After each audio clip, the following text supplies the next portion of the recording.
Life Audio.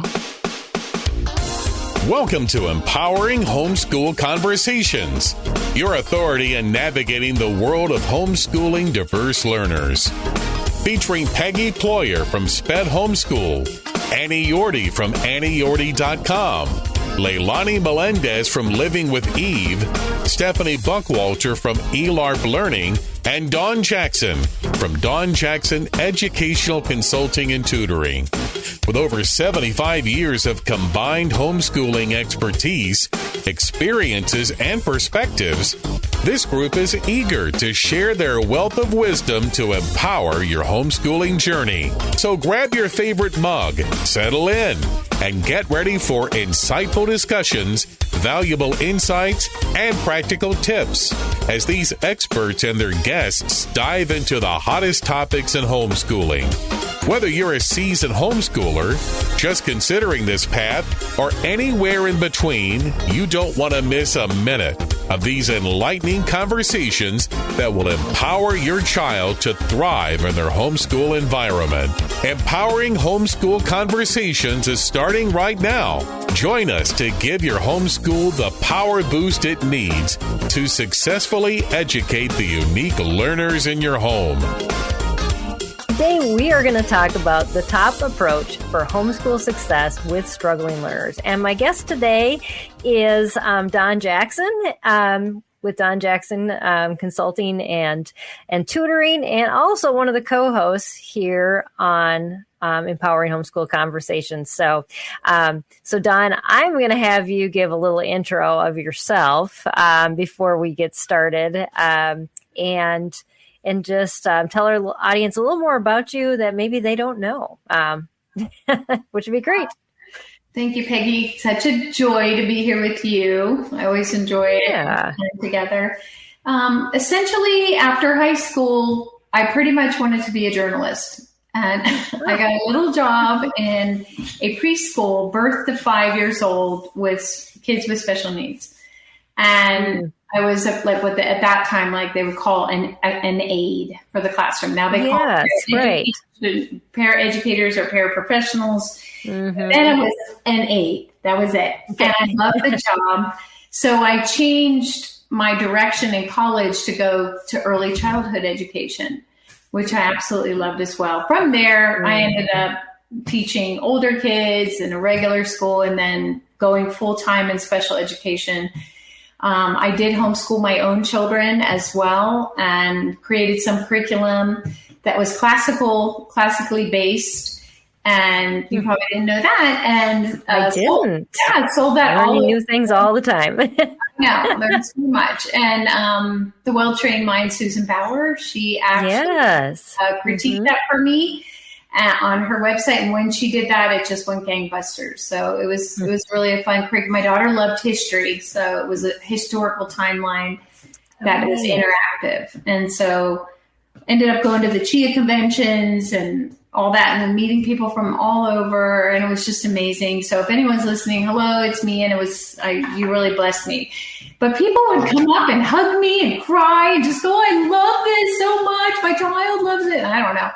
I didn't know you could be famous over creating some curriculum, but in the homeschool community, you can. Like 1 minute of fame. And so let's see what else. And then since then, I do own a little private school that is specifically helps families with the administrative side of things, with helping find the curriculum. Kind of that umbrella school. Help. Yeah. Mm-hmm. And so we offer support on many different levels, but yeah, it's a lot of fun. So that's good. And I'm still a teacher. I'm now a teacher regular because I have to pay the mortgage. So and I'm learning so many new things. Like life has changed significantly. I haven't been in a regular teaching job for many years, and it's the face of that has changed significantly. And I don't know if we'll get into that, but it's very different. And I think that's why a lot of people are moving to homeschooling. I know probably a lot of our listeners have just delved into homeschooling this year and are going, what am I doing?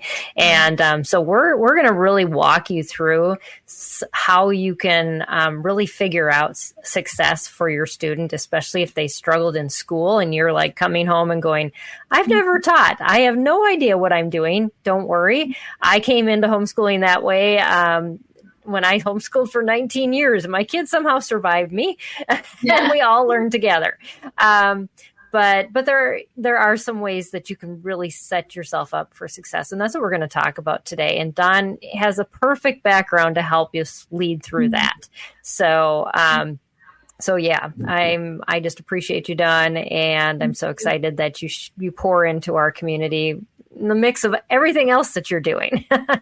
It's wonderful. So, yeah, I'm happy to be here, and it's been such a blessing to meet some of the families and share some tidbits. Everyone is so. I mean, the team in general is amazing. So I'm always absolutely. I agree.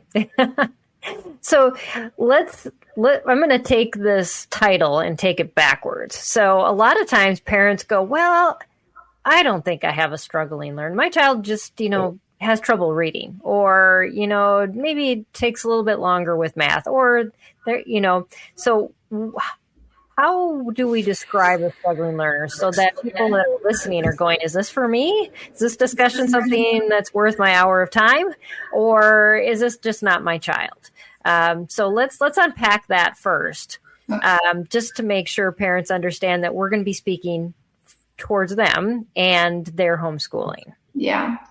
So defining a struggling learner, I think, is challenging because every child is unique and different, right? Absolutely. And their history is unique and different. So you may have had a child that didn't get through first grade because they were out ill a lot. They had COVID or whatever was happening in the world, and they didn't get that constant input of education. That's one. Right. So you have to take those things into consideration. You may have had just a couple of years where we're just kind of doing the unschooling method. And then now they're in third grade and all their third grade buddies are reading at this level and they're doing math at this level. And you're talking to the moms and it's like, oh, we're in algebra and they're only in third grade. Well, you can't do that. You have to look at your child's history, their learning experiences. If you had more of a relaxed approach initially where we want to be out in nature. We want to, I actually work with a family like that. I'm amazed. I was worried a little bit at times. This little girl is evolving into her own beautiful gift. And I had to take a step back because mom was like, I don't want to push like that. I don't, and I tend to do that a little. I do a balance of both, but just watching her naturally gravitate towards her giftedness and her strengths. It's just been amazing.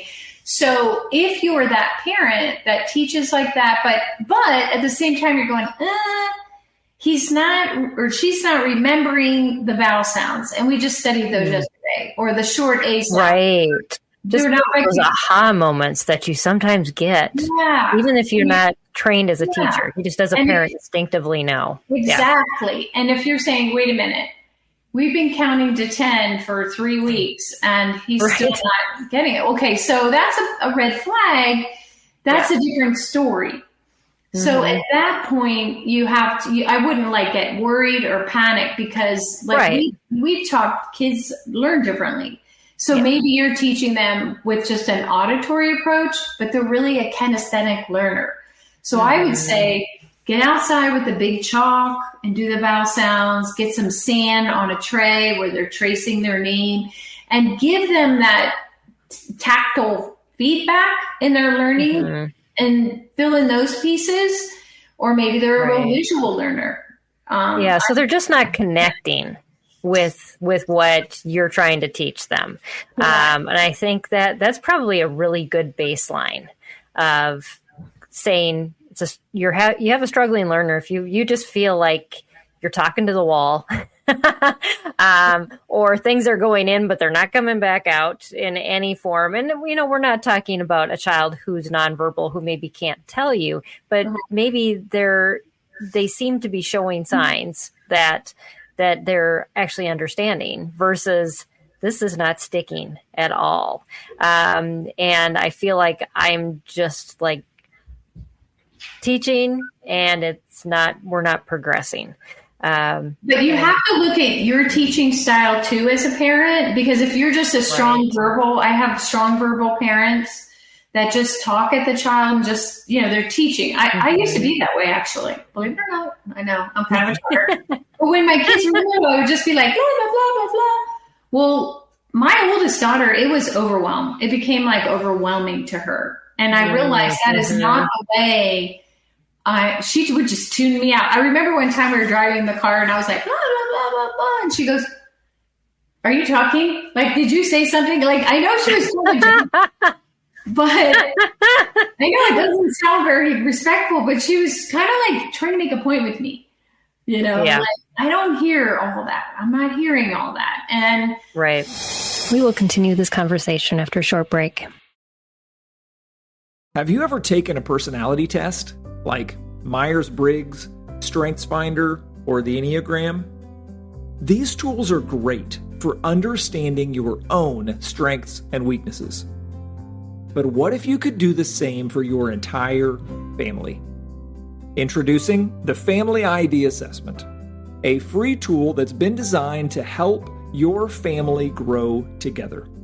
Within minutes, you'll learn about the unique qualities, culture, and shared personality of your family, offering life-changing insights that can strengthen your relationships and improve your family dynamics. And the best part? It's completely free. Visit family-id.com today and start your family's journey to growth and connection with the Family ID Assessment at family-id.com. Consider this. Without God, can we have a democracy? And if religion is removed from Washington, who pays the ultimate price? Well, there's a new movie out called God's Not Dead, In God We Trust. The story of a small-town pastor pushed into the political arena to run against a powerful regime forcing faith and religion out of American politics. There's no better time for this movie. In today's divided culture, all of this upheaval and yearning for spiritual leadership is America's collective scream to keep God in the forefront. God's Not Dead challenges mainstream liberals in the battle for spiritual leadership, hope, and faith in America. Watch it with your family and friends. And remember the words of Ronald Reagan, without God, democracy will not and cannot long endure. Folks, we are one nation under God. Don't miss God's Not Dead, In God We Trust, a Pinnacle Peak production in theaters September 12th.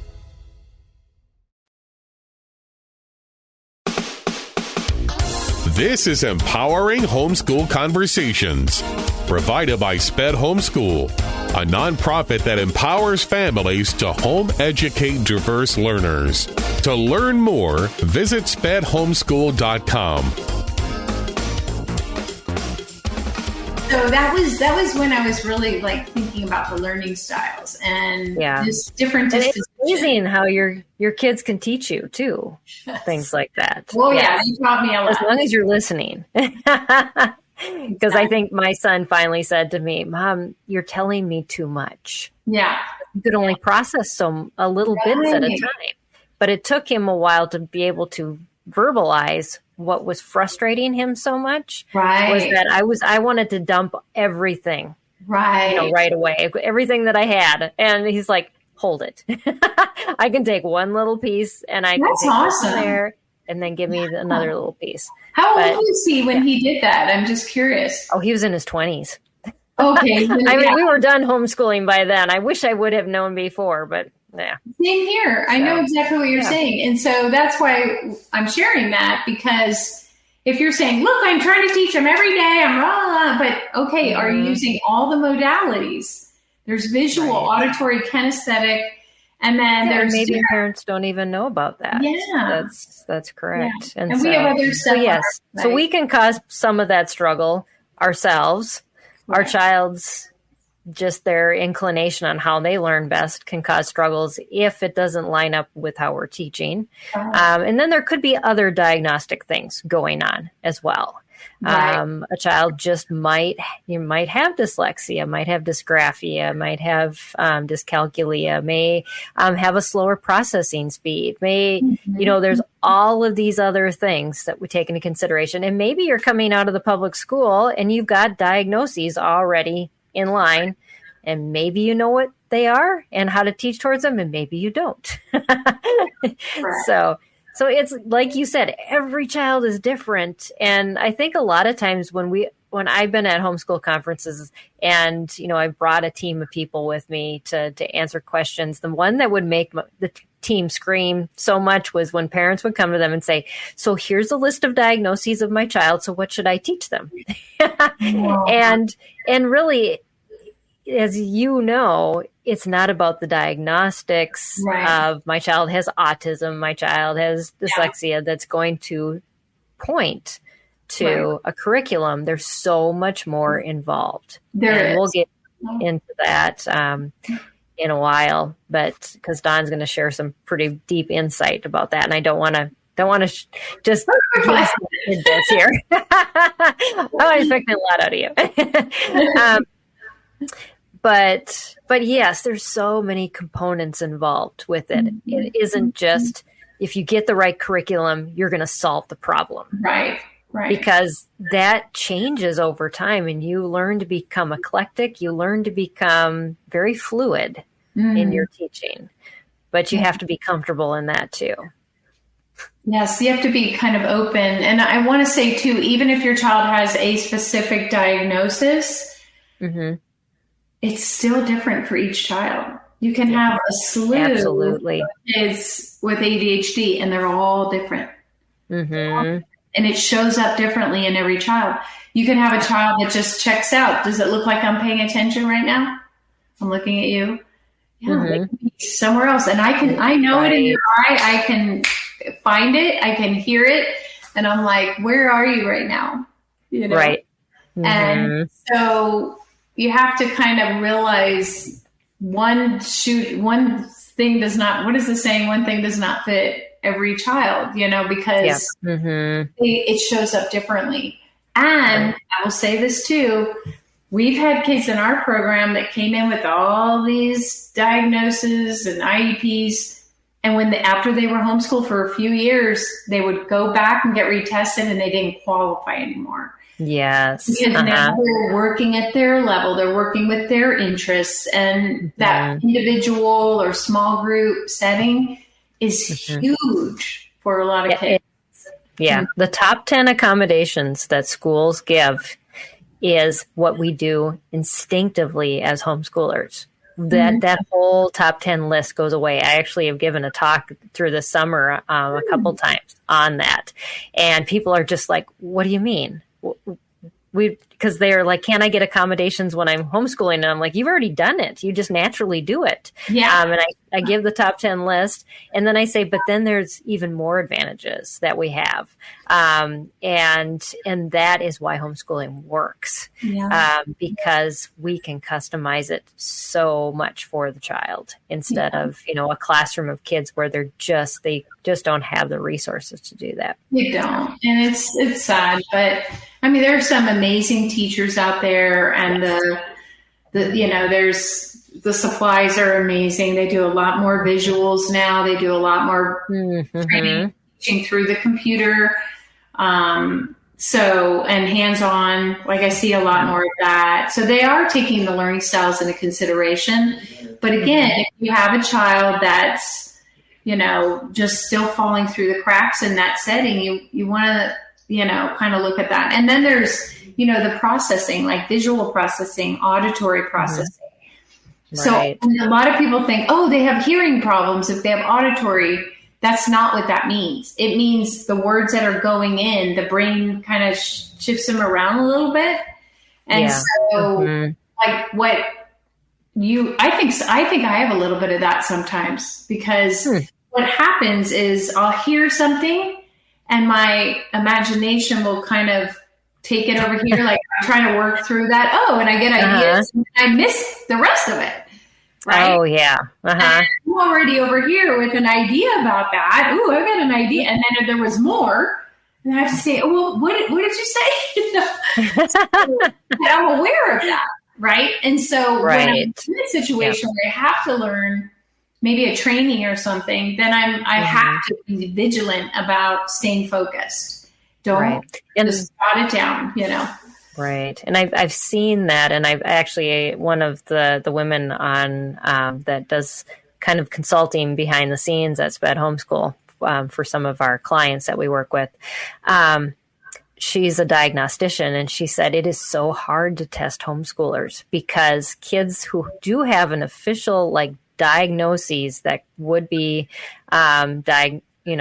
diagnosed, she said they tend to be able to compensate much better than their public school constituents because their parents have taught them how to go around their deficits and use their what they are good at. Right. And so I thought that was an interesting perspective because I've told parents that over the years as I've spoke too. And I've said, if you go to a regular diagnostician, they might not catch it. Right. Because your child is so good at covering it up. So, we often see our kids as, but they're so bright, or they can do this. And then there's that one thing. And sometimes I did this they're just lazy because they're doing so good in all these other things. Right. So why aren't they applying themselves in this one thing? Right. And that's a hard thing to deal with too, because you're like, oh, but they really are struggling. Yeah. Right. Yeah, that's something we talked about on one of the podcasts with ADHD in girls, because girls tend to compensate for, they're quiet if they do get labeled or diagnosed with ADHD, which you guys know how I feel about that. But if there's this hidden, they hide it because they are usually very look very attentive. They're very nice. They're following all the rules. So they get overlooked until some other points, often not until 5th or 6th grade, which now they've lost a lot of support, maybe that they could have benefited from earlier. But it was, the teachers just kept, this is a nice kid. Let's just pass him through. The squeaky wheels get the oil. Let's face it. But the nice, quiet, inattentive ADHD girl that's just living in her little mind and getting through the day, oftentimes get overlooked. And then when 6th grade comes, and now you have to have really good organizational skills, study skills, keeping notes, and they can't because it's overwhelming. Then it starts to go, everybody's like, oh, what's going on with this child, So. Right. Yeah. So there's a wide range that we would say is struggling learners. And so as a parent, just realize if your child is not keeping up with what they should be keeping up with, then it should just be a red flag to say, you know what, we're kind of struggling here. You don't have to label them, but we're just struggling here. And so now, how do we reach homeschool success? And so how do we label success? That I'd love to have a little discussion about that. So what is success? We will continue this conversation after a short break. Have you ever taken a personality test like Myers-Briggs, StrengthsFinder, or the Enneagram? These tools are great for understanding your own strengths and weaknesses. But what if you could do the same for your entire family? Introducing the Family ID Assessment, a free tool that's been designed to help your family grow together. Within minutes, you'll learn about the unique qualities, culture, and shared personality of your family, offering life-changing insights that can strengthen your relationships and improve your family dynamics. And the best part? It's completely free. Visit family-id.com today and start your family's journey to growth and connection with the Family ID Assessment at family-id.com. Consider this. Without God, can we have a democracy? And if religion is removed from Washington, who pays the ultimate price? There's a new movie out called God's Not Dead and God We Trust. The story of a small-town pastor pushed into the political arena to run against a powerful regime, forcing faith and religion out of American politics. There's no better time for this movie. In today's divided culture, all of this upheaval and yearning for spiritual leadership is America's collective scream to keep God in the forefront. God's Not Dead challenges mainstream liberals in the battle for spiritual leadership, hope, and faith in America. Watch it with your family and friends. And remember the words of Ronald Reagan, "Without God, democracy will not and cannot long endure." Folks, we are one nation under God. Don't miss God's Not Dead and God We Trust, a Pinnacle Peak production, in theaters September 12th.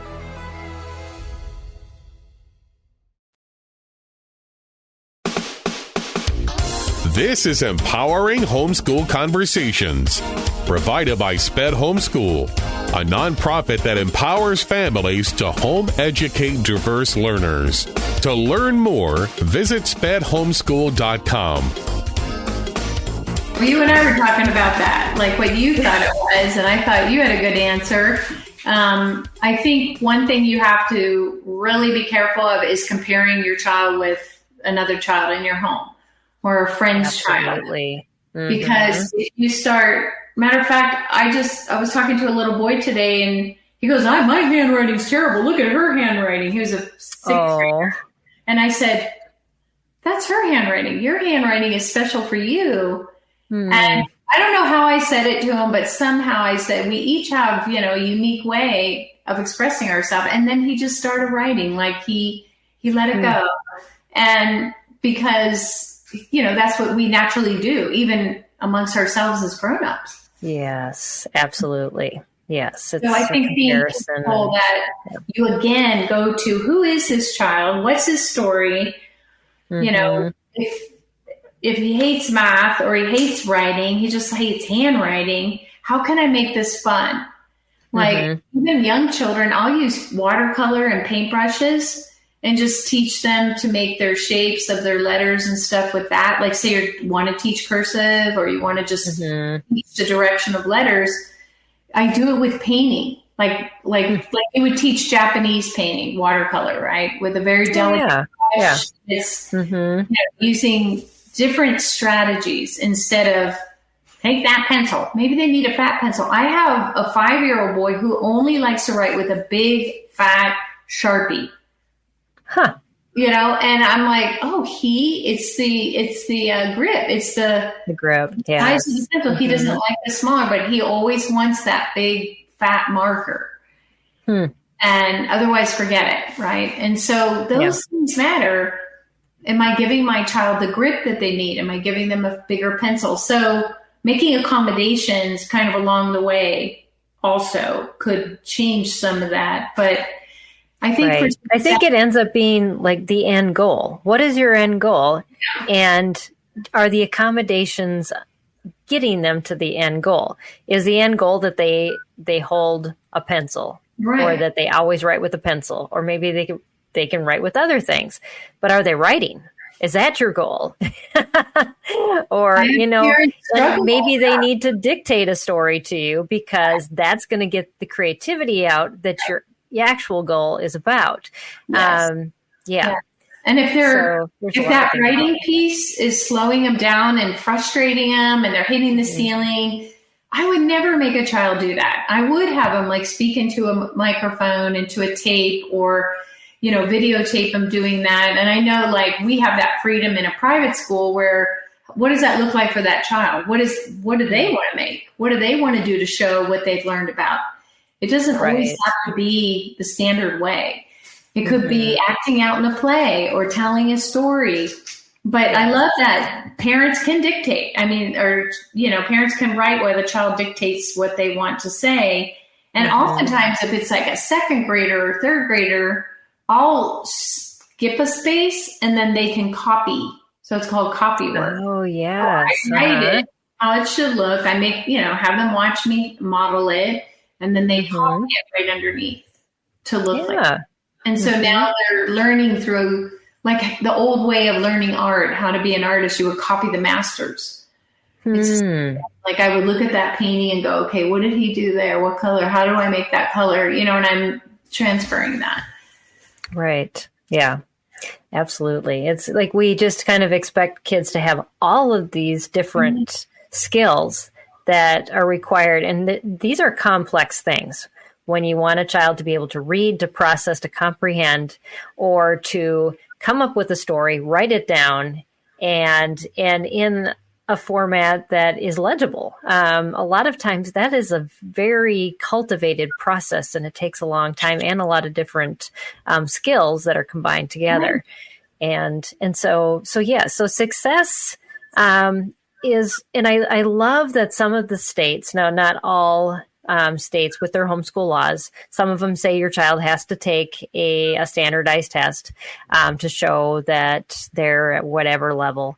A lot of times when that is required within the states, though, you don't have to give the test to the state. It's just for your record. Right. And then some states have things, that are added on. Like when we lived in Minnesota, it was if your child falls below the 30th percentile, make a note about how you're going to help teach to that deficit, and then keep it in your records. Right. I mean, it didn't go to anybody. It just was to us. But there are some states like Oregon where they actually have to go into the schools and be tested. Right. And but there are a lot of those states that have that, like Virginia does that too. If a child can't do that, they can show their portfolio. And all that those states require is that you show progress. Right. And so really, if it comes down to, bottom line, what is success is that your child is advancing on a yearly basis. And that could be in a variety of different things. It doesn't have to be purely academic. What are your goals for them? Right. And what are their goals? What are their goals? I ask that a lot. Like, I was talking to a 5th grader the other day, and I said, I work with her on her written expression. And I said, well, how much do you like writing? And she goes, not very much. And I said, well, like on a scale of 1 to 10, how much do you like it? She goes, I don't know, like a 5. And I said, okay, so about 50% you like it. Now, if I just showed up with you 50% to work with you, would that be okay with you? Because I don't want to work with you 100%, give you 100% for me if you're not 100% interested.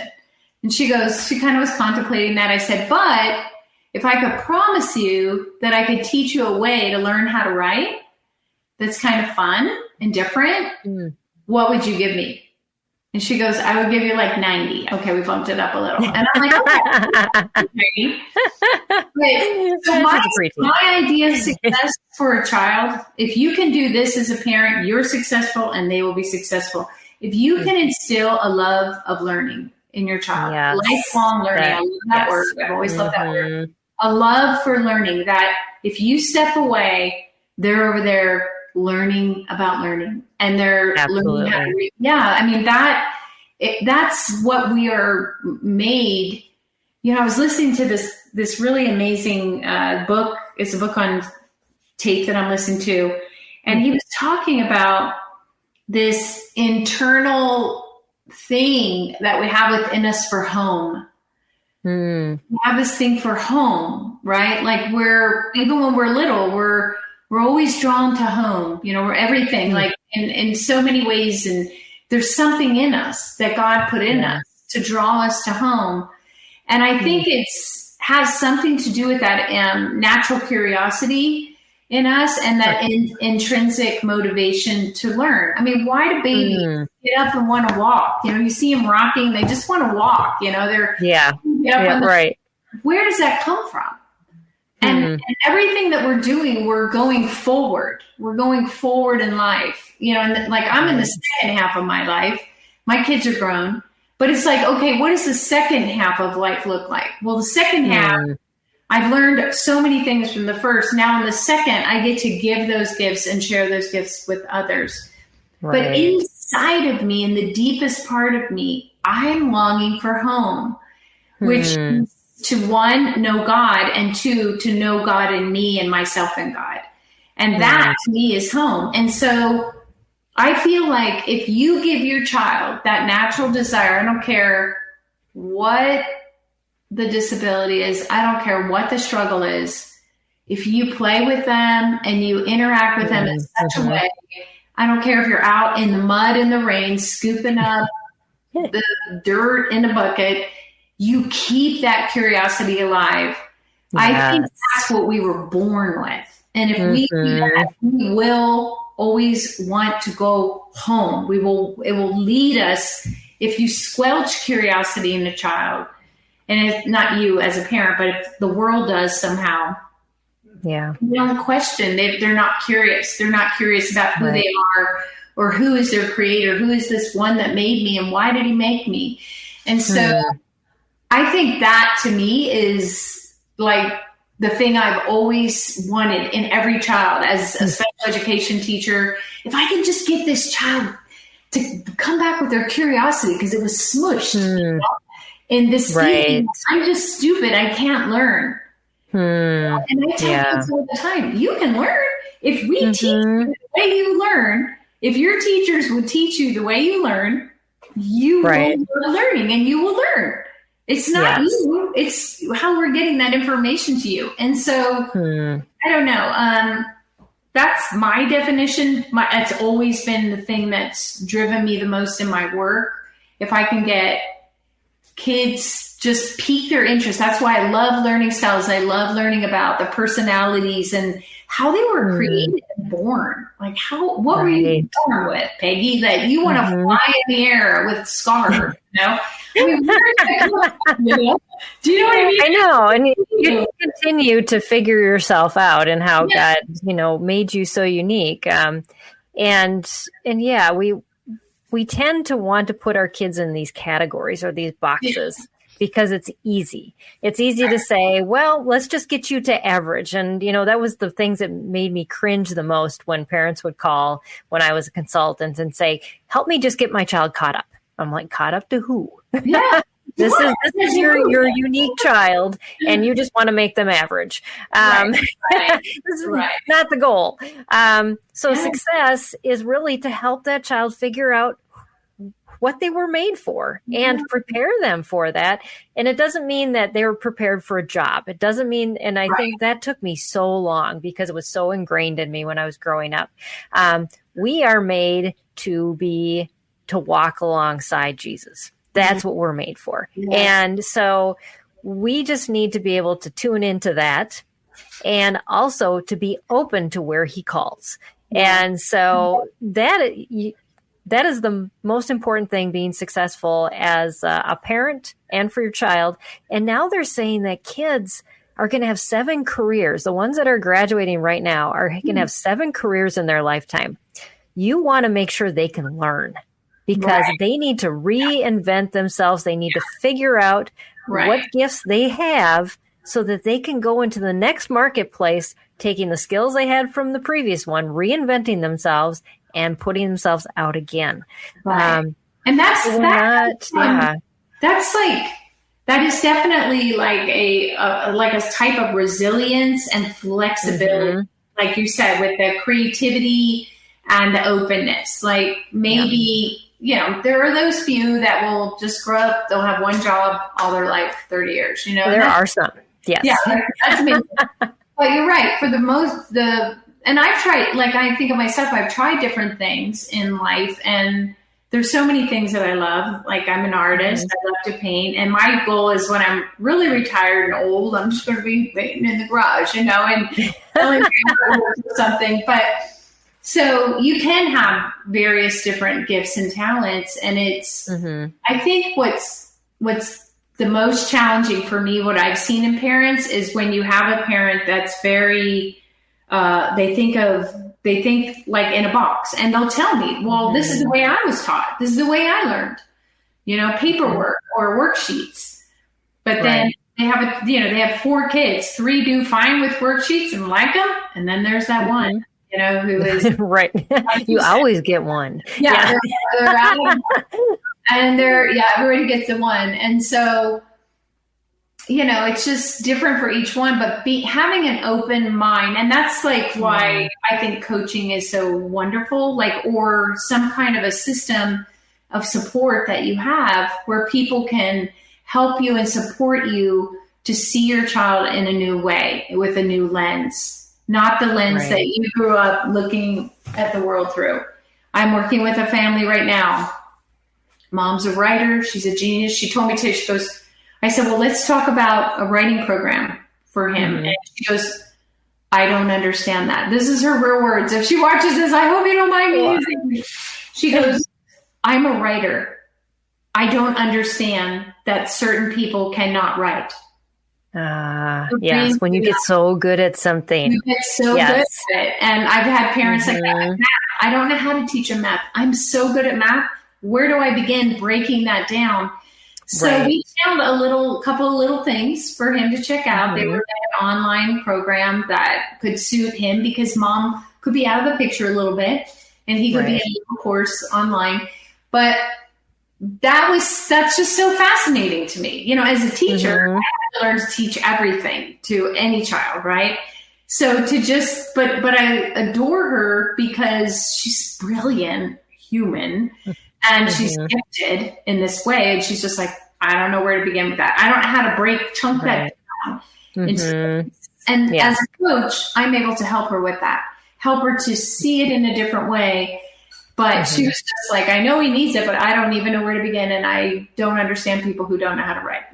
I said, well, if we tap into this, he may be a writer just like you as soon as we get him up and going, Absolutely. Yeah. Yeah. That's the way my dad was. My dad is an engineer and I could not go to him for math because it was just so hard to understand what he was talking about.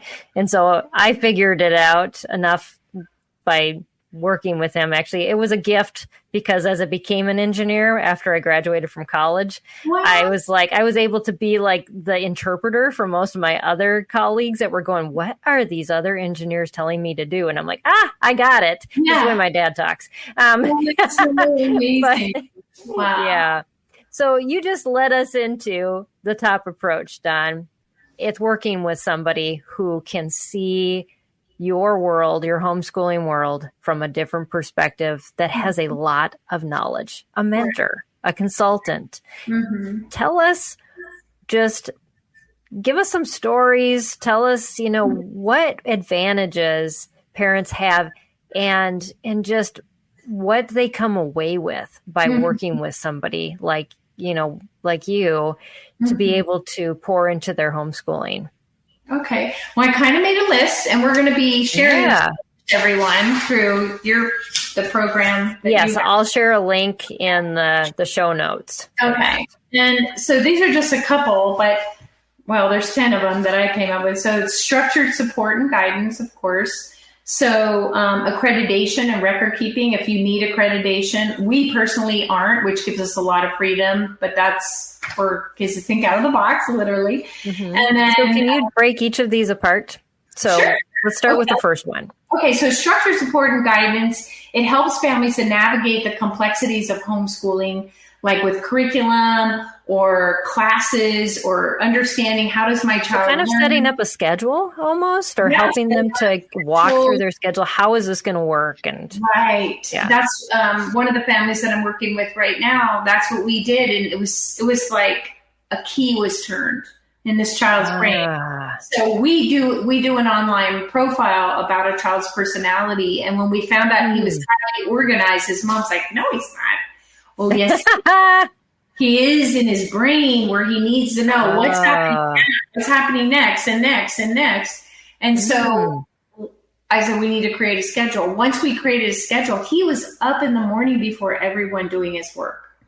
Wow. And then we learned what his environment needed to look like. So we created that environment that was his. And just this ownership that kind of came to him, was life-changing. But who would have known? It's not something you think about. And so that helps. And then, so then say, for example, you have a child that, like, we worked with this family for like 5 years, and the goal was for them to go back into high school someday. The kids are in sports.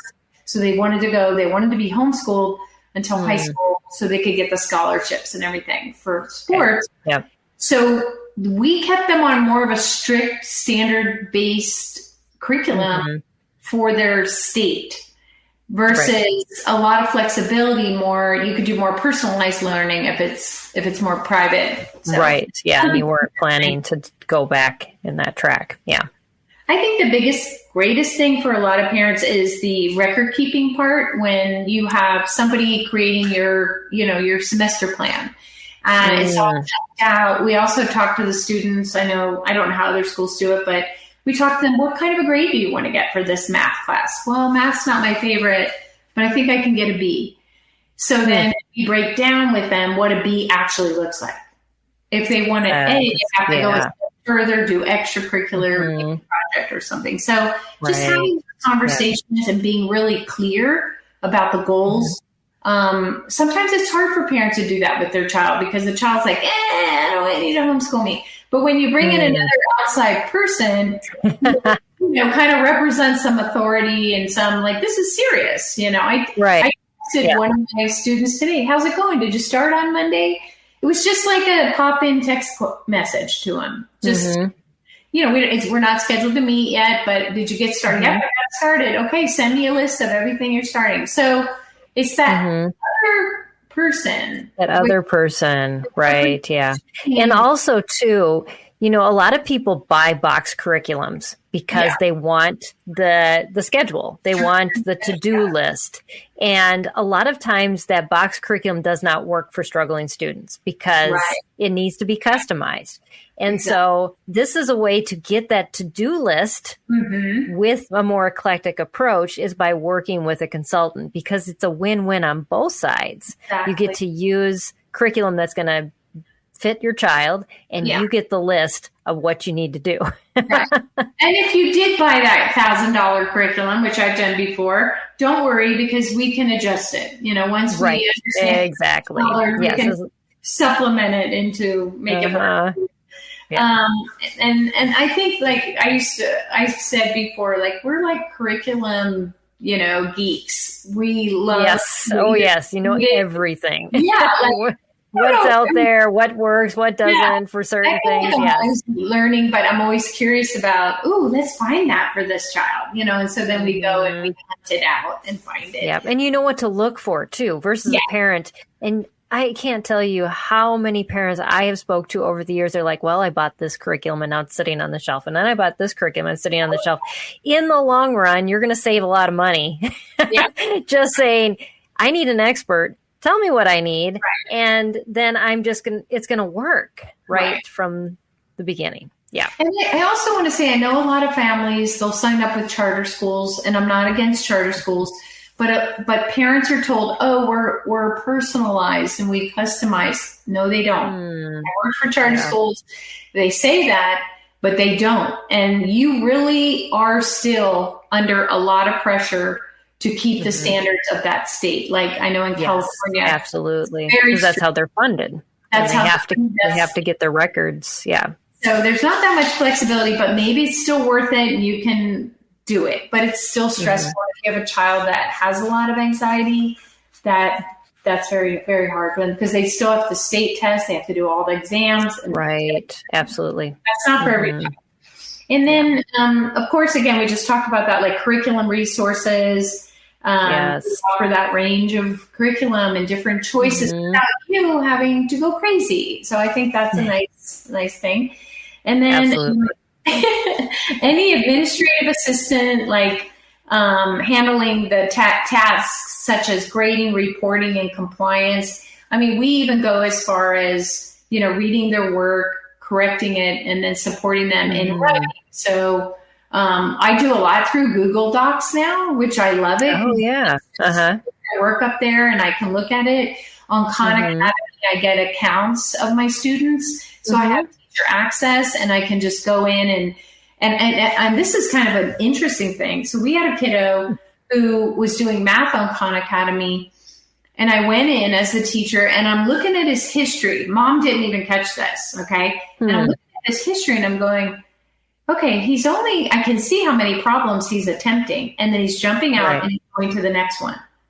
So he's not completing it. Then I can do more research and see, oh, he's not watching videos. Oh, he only spent 1 minute on reading. So we were able to like dissect this. I was able to dissect it. So what I had to do was on Zoom, because he's in another state, pull up his Khan Academy with me and show me exactly what he was doing step by step. And we were able to dissect that and say, no, you need to watch the whole video. You can't just watch a part of it, because what was happening is he would read the section and he was getting like 50%, but the other 50% was in the video, which he didn't watch. So now he's doing both components, and the scores have gone way up. Wow. But mom didn't even see it. She just sees him doing his work. It looks good, but as a coach, I come in with a different set of eyes going, wait, something right. And what you ended up catching was things that would in the future have caused major learning gaps, especially in math, where you would have to go back and do that math over again. Well, and we haven't doing that. Yes. But at least it was in the same year. It wasn't like multiple years down the road where you're like, why aren't we getting this concept? Well, because they never did it in the first place. Yeah. So that's just stuff like that. It's just kind of a unique creative thing. And then of course there's the socialization. So some programs offer that. We have had paired students up together, so they could be like buddies, like work buddies and stuff. But we really encourage things like OutSchool or co-ops and things like that. Sometimes parents don't even know where to begin with that. They don't know where to start looking for that. Yes. And so if you have a child that's, has some learning challenges, you might think, I don't want to go into a co-op. We just, it doesn't work for us. We can teach you. But there are so many other options. Yes. And you know that. Yep.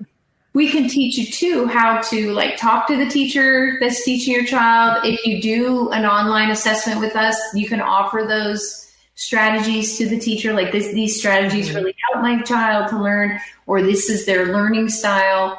So if you're just standing there and talking, you might notice that they get distracted, and you might want to bring them in with this. So things like that, like tips like that can help them, because that's I just talked to a school in Colorado, did a presentation for them on how to bring into their co-ops the learning styles and the dispositions, and as teachers, because I was talking to all their teachers, how do we help those kids that learn differently? So and then, of course, we also, are experts in a sense because of our background in education, and we help solve problems. Like if you're really bumping heads with your child and, there's behavioral issues, say, for example, popping up. How do we, I see that on FaceTime all the time. Parents are saying, I just started homeschooling my kids. They're out of control. They're running around. I don't know. Well, that's not a one answer thing. You have to. No, it's not. Definitely. You got to get to the root of that for sure. And you've homeschooled as well.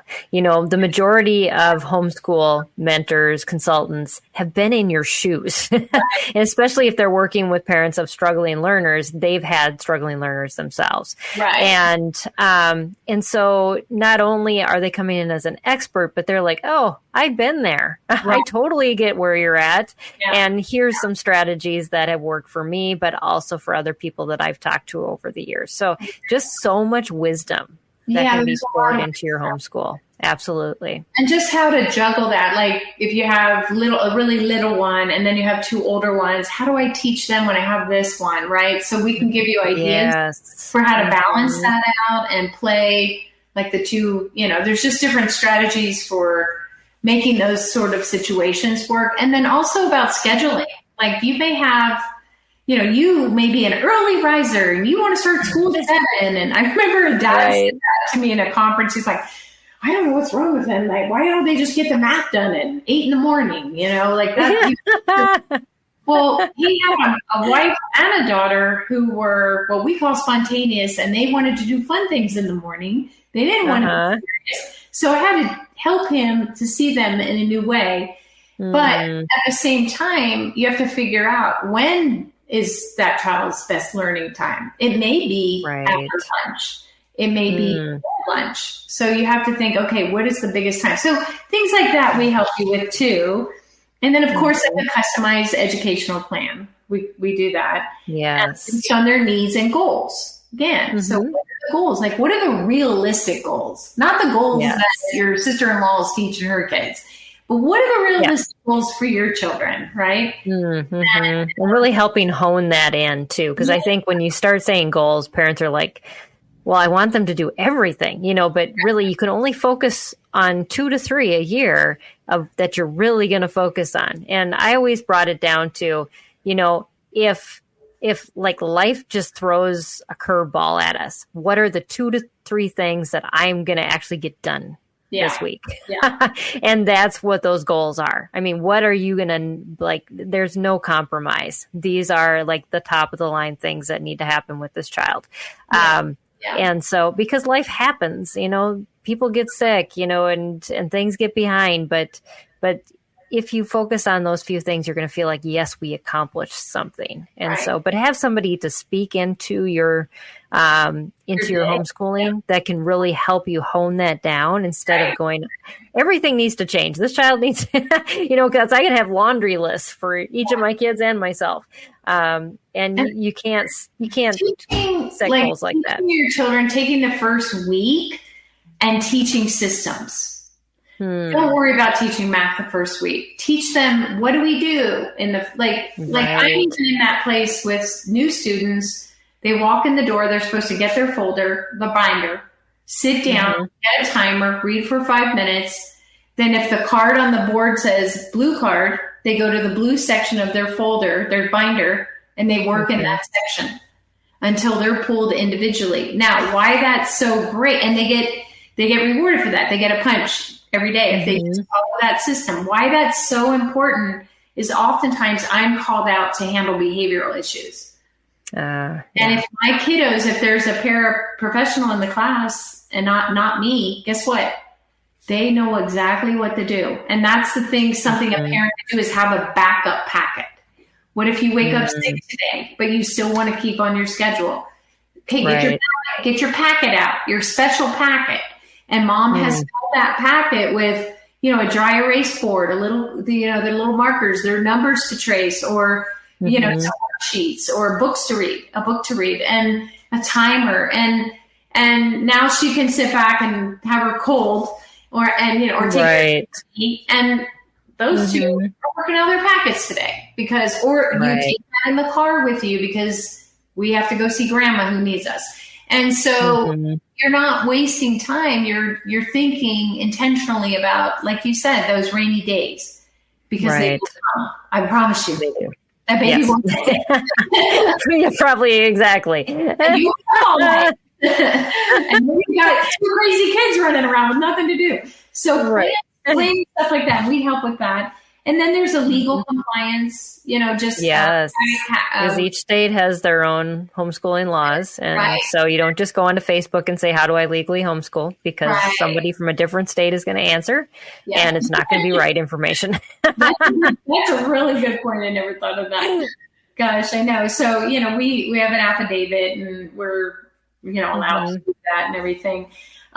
There's the emotional and motivational support. I think this is a huge one because so many parents, I've had moms that just go, I don't want to homeschool my children. I've never dreamed of this, but I don't want them in the schools that we would be. And yet, so they're kind of like, they want the best for their child. They really care, but they're just like, it's an identity change for parents. And I don't think people realize just how emotionally hard that is to make that shift until you actually do it and go, who am I? Right. Why, you feel like sucked out of the trajectory you were headed on for your own self. Right. And now I'm devoting all this time to my kids. But as you and I both know, Don, it has like changed our lives for the better. You know what? They were the best years of my life. I say that to say I still have pictures and frames with them. They have their hands in these big bowls with this gooey flour, and we're making something, and they're in their underwear, and they're all, look at us, And yes, I mean, those were. I remember, I think I've shared this before, like we did a whole wall in our dining room that was a mural. And I had a big paper up there. So if we were studying the ocean, we just created the ocean on that wall.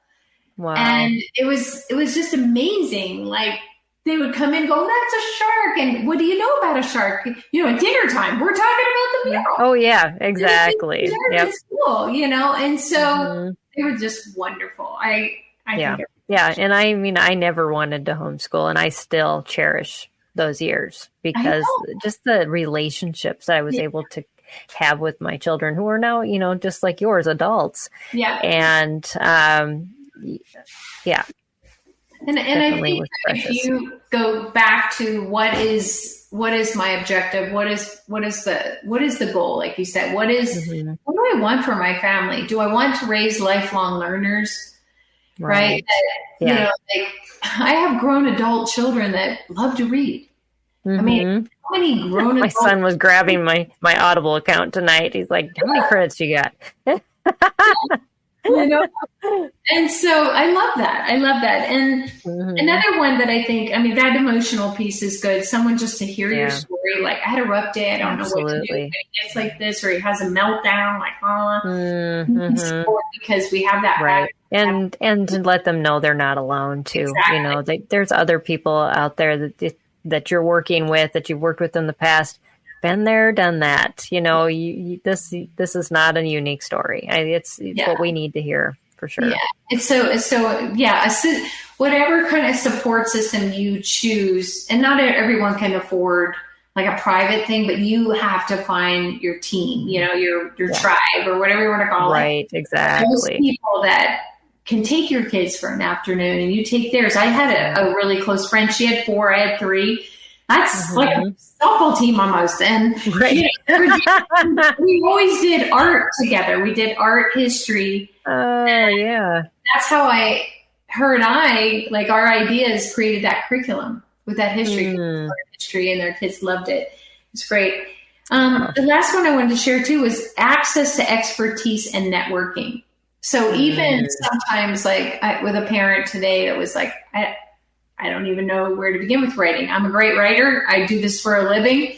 I was able to come in and give some ideas. Let's check out this. Let's check out this curriculum. Let's check out this.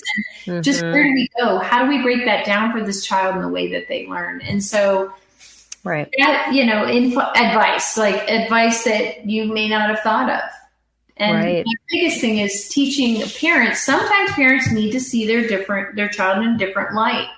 Not just this beautiful, fun, loving creature, but how do they really learn? How do I learn? Right.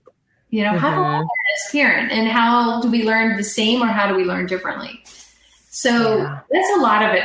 That's a lot there, It is, but it's also good. And that really is, if you want a one-stop, I just need to get everything organized. I need, the support. I need whatever Don has talked about. If that has really triggered something, you really need to reach out and find a consultant. And so, yes, those, and we can connect you with somebody like Dawn. And Dawn is going to share her information. Is it on your handout how people can connect with you too? I can put it on there. I can get that. Yeah. Why don't you do that? And then people can, whoops, I'm hitting my microphone. So then people can connect with you as well. And also if you just want in and out, like consulting help here and there, on the SPED Homeschool website, we do have some groups that are run by consultants. So say you just have one question that you really need help with an expert like Don was talking about, we've got people on our website in those groups that will answer those questions. And it's not me. Because thank you for better advice than I do. I did talk to a parent the other night. I know we're short for time, but her question was, I work from home, and how do I work with my child at the same time? Yes, that's becoming more and more of a question that parents are asking. And you know what? I have one of the consultants who is on there, and I know you too. You homeschooled single too, right? Yes. So you had to do that. And so Amy, who's on there too, she's remarried now, but she homeschooled as a single mom with very young children. Wow. And, they can give you advice on that too, and just how to make it work. Right. If you're called to homeschool, God will make a way. I think that's probably the best advice I can give you is, just trust. And His mercies are new every morning. Remember that. Absolutely. Yes, exactly. We don't do it perfect. We just do it, the best we can, and he fills in the rest. Well, thank you so much, Dawn. I appreciate you taking time and just for all your wisdom. This was an amazing conversation. Thank you. Thank you, Peggy. You too. I'm always blessed by your amazing information and wisdom too. Oh, thank you. So thank you for joining us on Empowering Homeschool Conversations. Like I said at the beginning, is we're starting a group that also will be on the SPED Homeschool website, and you'll see it linked into every video from now on. But if you want to ask questions ahead of time for our guests, you can see the upcoming events on their website. You can post those questions in the group. We'll also have our guests who are on the show coming in if they like to, and continue the conversation too, so you can keep using them as a resource. And so this will just be a place to have this ongoing conversation other than our once a week shows or podcasts, whatever you dive into. So now we are on YouTube. Our videos can be found on Facebook.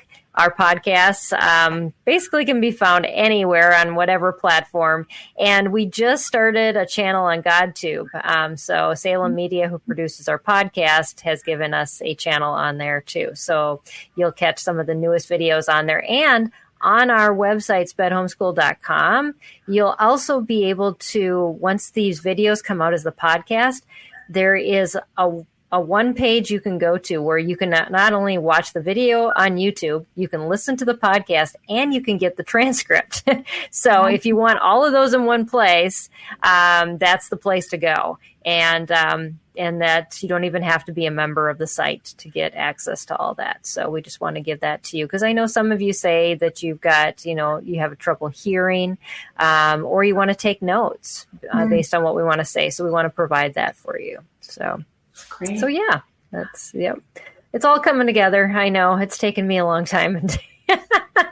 No, it's wonderful. But little by little. And on top of it, we have gotten some huge donations.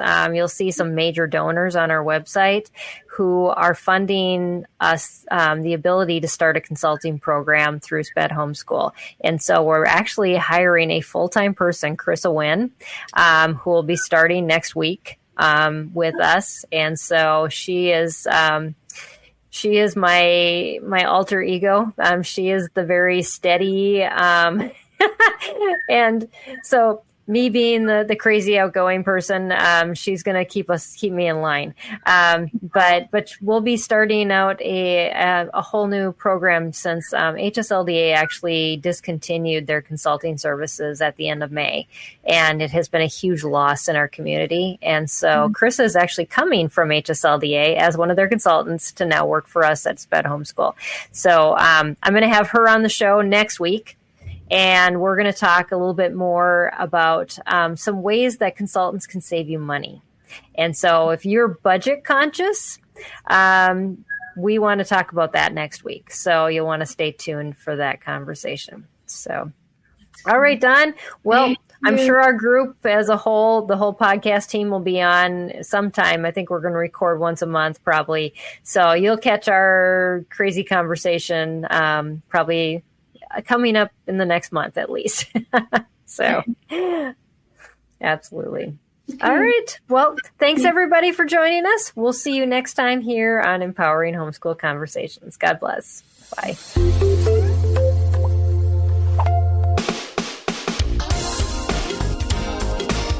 I want to take just a second to thank the team at Life Audio for their partnership with us on this podcast. If you go to lifeaudio.com, you'll find dozens of other faith-centered podcasts in their network. They've got shows about prayer, Bible study, parenting, and more. This has been Empowering Homeschool Conversations.